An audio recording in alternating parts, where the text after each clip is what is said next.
The utility knife is known by many other names. Carpet knife, box cutter, sheetrock knife, and craft knife are just a few.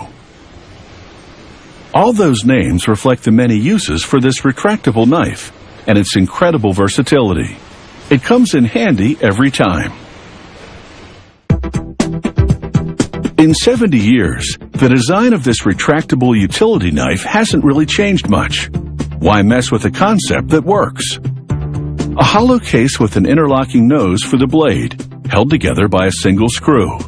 It can be easily unscrewed to access spare blades inside. To make the blades, carbon steel uncoils into a die press. A roller takes up the slack as the steel inches forward for each forming. The press scores the steel to rough out the shape of the blades, punches notches for attaching them to the handle, and stamps product information onto them. At this point, the steel is just a little stiffer than tin foil. A trip through a 25-foot-long furnace toughens it up.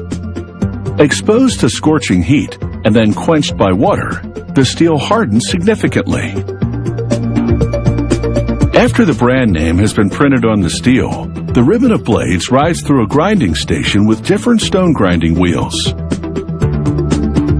They sharpen the steel edge. The steel now passes under an induction coil that radiates heat to further harden the cutting edge.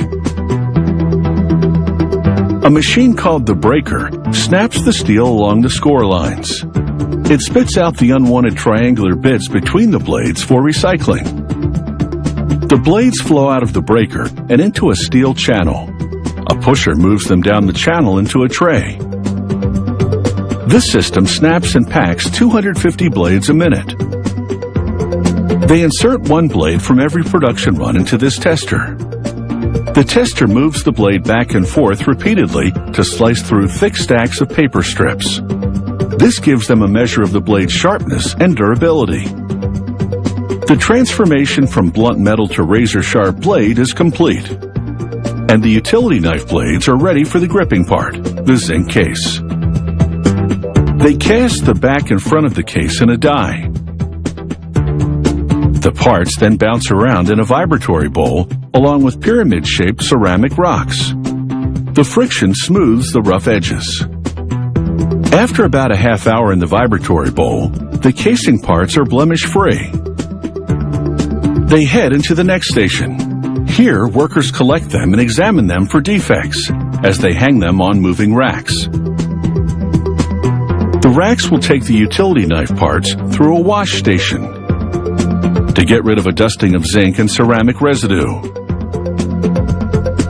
It's kind of a power wash for the knife case parts. They ride by a high-pressure sprayer for a thorough cleaning.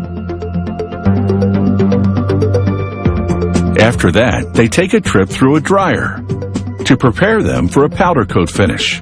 Once the powder coat is baked on, it will protect the zinc utility knife from corrosion. The powder coat gives the utility knives a finish that's tougher than conventional paint.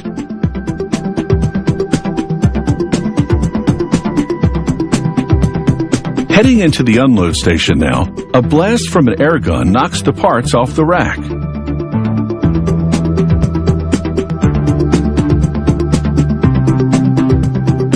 Thanks to the tough finish, they land without a scratch.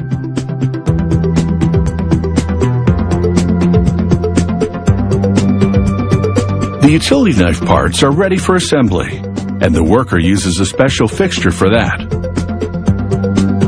She places the bottom half of the knife in a recess in the fixture. Handling the blunt side of the blades, she inserts 3 of them into the case's storage compartment.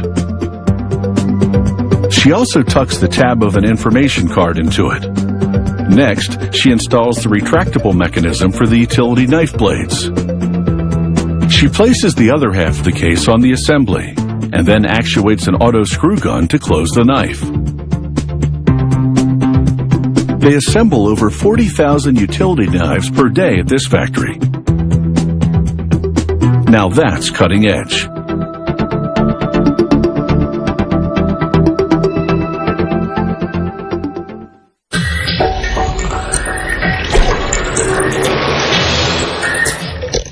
If you have any comments about the show, or you'd like to suggest topics for future shows, drop us a line at sciencechannel.com/